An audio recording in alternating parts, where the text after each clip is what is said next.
There are some questions we carry in our hearts for years. Questions that haunt us, that wake us up at night.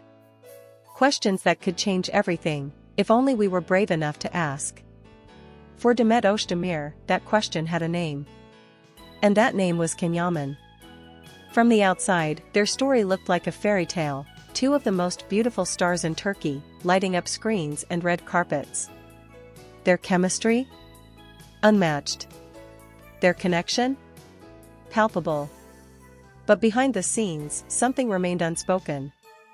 Something she never dared to say out loud. Not to her friends. Not to her family. And never, to him. The year was 2018. Erkenci Kuş had just premiered.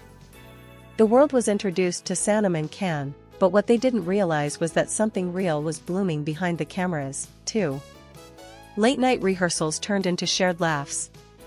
Shared laughs turned into long glances. And long glances turned into something they couldn't name. But Demet, always cautious, kept her feelings hidden behind professionalism. And Can, though confident on screen, struggled with what to say off it. He was charming, magnetic, Demet once confessed in a rare interview. But there was always something. I didn't know how to reach him. Or if I even should. And so, the question began to form in her heart. Not a question about scripts. Not about roles or fame. But about him. About them. It was a rainy evening in Istanbul. The cast had wrapped for the day.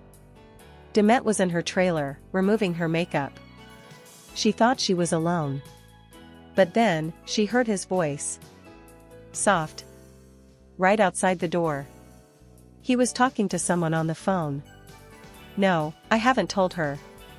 I don't even know what I'd say. She's different. It's not just a fling. Her heart stopped. Was he talking about her? She never asked. She couldn't. That was the night the question crystallized in her chest like glass. Was I ever more than just a co-star to you? You'd think that after hearing something like that, you'd go and talk to the person. You'd want answers. But Demet didn't. Because sometimes, asking means risking everything. What if the answer ruined the magic? What if the truth was colder than the fantasy? They were both rising stars. Their careers were exploding. One wrong move, one misunderstood conversation, and everything could crumble. So she smiled. She played her part. And she buried the question. Even without words, something passed between them. A look across the room. A delayed goodbye. That brief moment on set when their hands touched, and lingered a second too long. It wasn't just acting. Not all of it, anyway. Sometimes, silence is louder than a confession. But silence also steals time. And in the space of that silence, other people came and went. Other relationships began. Rumors spread. But the question remained, did he ever feel the same way? A year after the show ended, Demet wrote a letter. She never mailed it. She never even signed it. But it started like this. There was a question I always wanted to ask you. But I never did, because I was afraid you'd answer. And it ended with, maybe someday, when the noise fades and the lights go out, you'll remember that I loved you, without ever needing to hear you say it back. That letter stayed hidden in her journal for years. Until someone close to her found it, and confronted her. When Erkenci Kuş ended, something in both of them shifted. The cameras stopped rolling. The sets were torn down. The costumes were packed away. But for Demet, the silence that followed was deafening. There was no script anymore to guide her next words. No director shouting cut when emotions got too real. Only real life, and the question she still hadn't asked. Meanwhile, Can left Turkey. Suddenly. Quietly. The tabloids said it was for work. To pursue new roles in Italy. To grow his career. But Demet knew better. Or at least she thought she did. Because sometimes, when someone leaves that quickly, it's not about what they're going toward. It's about what they're trying to leave behind. The gossip never stopped. He's dating an Italian model now. She's been seen with another actor. They've unfollowed each other. They're done for good. Everyone claimed to know the truth. But the truth was this. They never really ended. Because they never really began. There had been no confession. No real closure. Only distance. And the longer they stayed apart, the more her question began to feel like a ghost, always there, just out of reach. I think I created a version of him in my mind, Demet once admitted to a friend. Not the real him, but the him I needed to believe in. And that belief was about to be shattered. It was a Thursday night. Late. Around 1:17 a.m. Demet's phone lit up with a name she hadn't seen in months. Yaman. She stared at it. Her heart raced. And then, it stopped ringing. No voicemail. No follow-up. Just silence. The next morning, she texted him. Just one word. Hey. No reply. Not that day. Not that week. But then came the news. He was back in Istanbul. It happened at an event neither of them were supposed to attend. A charity gala, filled with cameras, celebrities, and fake smiles. Demet arrived late. On purpose. She didn't want to see him. Or maybe, she did. She told herself it would be fine. She'd act normal. Smile politely. Be professional. But nothing prepared her for the moment their eyes met across the room. The music, the crowd, the flashing lights, all of it blurred. There was only him. And that look. He walked toward her. Slowly. And for a moment, she thought he might finally say it. But instead, he said, "You look exactly the same." To anyone else, it would sound like a compliment. To her, it sounded like a wall. Demet had always kept her feelings hidden.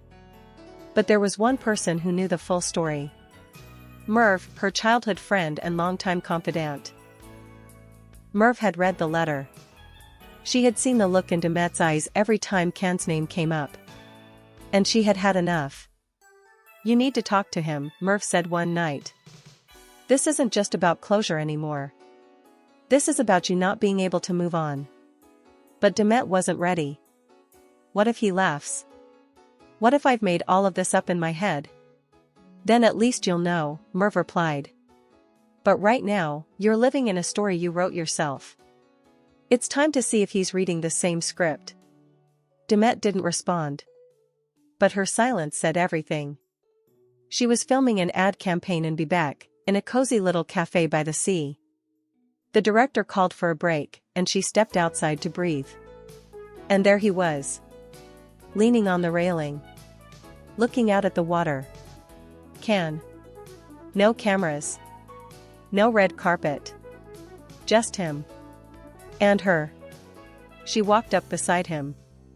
Neither spoke for a long moment. And then, "Why did you call me that night?" she asked. His face didn't change. But his eyes shifted. "I was drunk," he said. "I shouldn't have." That was it. That was all he gave her. She nodded. Swallowed the lump in her throat. Turned to leave. But then, he grabbed her hand. "Wait," he whispered. She turned back. And in that second, everything that had gone unsaid came rushing back. But he still didn't say it. And neither did she. The question burned in her mouth. Did you ever feel the same way? But she couldn't ask it. Not yet. A few weeks later, Demet received a call. Not from him. But about him. A European production was planning a romantic drama set in the Greek islands. The twist? They wanted Can and Demet together. Again. At first, she hesitated. Too much had been left unsaid. Too much still lingered. But something in her heart whispered. This is your chance. Don't run this time. So she said yes. And days later, so did he. The location was surreal: whitewashed buildings, deep blue seas, warm winds carrying scents of lemon and salt. But what stirred her most wasn't the beauty. It was how easily everything came back between them. On screen, the chemistry was electric. Off-screen, it was awkward at first, too polite, too careful. But slowly, something began to thaw. They'd laugh between takes. He'd offer her his jacket when the wind turned. She'd catch him staring when he thought she wasn't looking. And once again, the question resurfaced. What are we now? What were we ever? It was almost midnight. They were rehearsing a scene on a quiet beach under a full moon. The lines were simple: a confession, a pause, a kiss. But when they rehearsed it alone, without the crew, something changed. They were sitting on the sand. The moonlight washed over their faces. There was no one around. And when she spoke her line, "I kept waiting for you to say something that never came." She wasn't acting anymore. Ken didn't reply with the scripted words. Instead, he whispered, "Maybe I thought you didn't want to hear it." She opened her mouth to ask, "Did you ever?" But the sound of the crew approaching cut her off.